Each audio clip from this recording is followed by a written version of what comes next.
Alors, on passe du sport à la culture et on verse des subventions aux associations culturelles.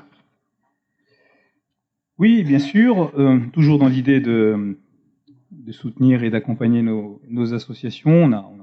On a souvent évoqué cette manière, ces critères aussi qui nous permettent de les accompagner. Alors, je ne vous fais pas la lecture, d'autant plus que pour la moitié d'entre elles, il y a une avance de subvention qui avait été attribuée en début d'année.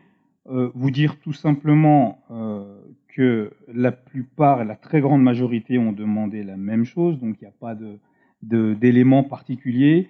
Il y a peut-être à signaler que le Théâtre du Torrent, pour des soucis de billetterie, d'impact sur les spectacles et donc des rentrées moins importantes, voilà, on demandait, je crois, 1100 € de plus. Je le vérifie là. Ils sont restés peut-être pendant moins de 15 ans avec la demande exactement la même demande à 6900 €.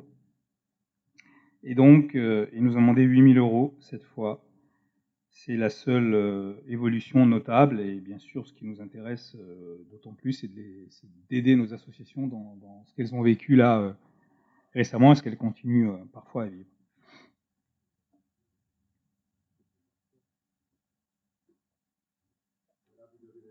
Pardon, vous avez la liste. Est-ce qu'il y a des questions? Je précise quand même que les Mandragores a une subvention importante parce que c'est notre partenaire sur la bulle. C'est la bulle, les Mandragores. C'est tout ce qui est l'activité, les activités ludiques à l'intérieur de la bulle. Donc, c'est pas l'association là qui est financée, c'est la prestation et notamment les ressources humaines, la prestation qui est donnée. Oui, Monsieur Diaconin. Merci. J'aimerais juste savoir comment s'est soldé l'excédent versé à la Lustig Music pour le carnaval. Si vous avez trouvé un accord, si la somme avait été rendue, pas rendue, si elle est déduite de ce qu'on leur doit aujourd'hui. Voilà, si on peut avoir un tout petit peu d'éclaircissement sur ce dossier un petit peu d'années passées, mais qui est important, je pense, pour tout le monde.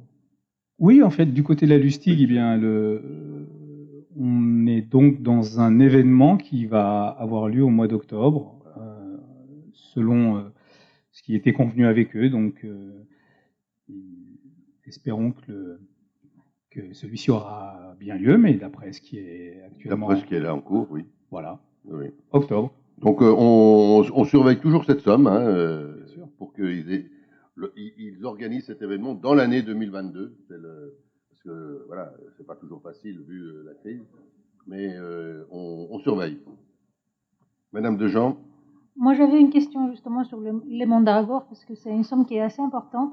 Donc, je suis assez étonnée que vous mentionnez le terme prestation, parce que, bon, une subvention n'est pas supposée payer une prestation, un service. Donc, juridiquement, non. Vous avez raison.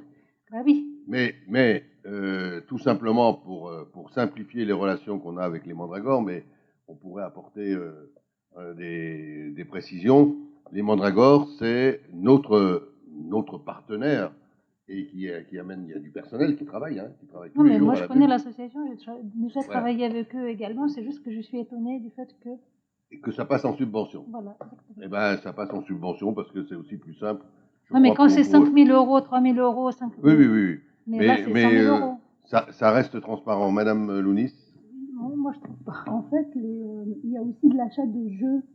C'est des jeux à la fois des jeux, comment on appelle ça, les jeux de famille, les jeux à faire avec entre parents, entre enfants, et puis les jeux de table. Merci pour la précision. Et puis il y a aussi l'achat de matériel de jeux qui mettent à l'extérieur. Donc c'est une participation qui est assez régulière dans tous les événements qui sont organisés par la ville.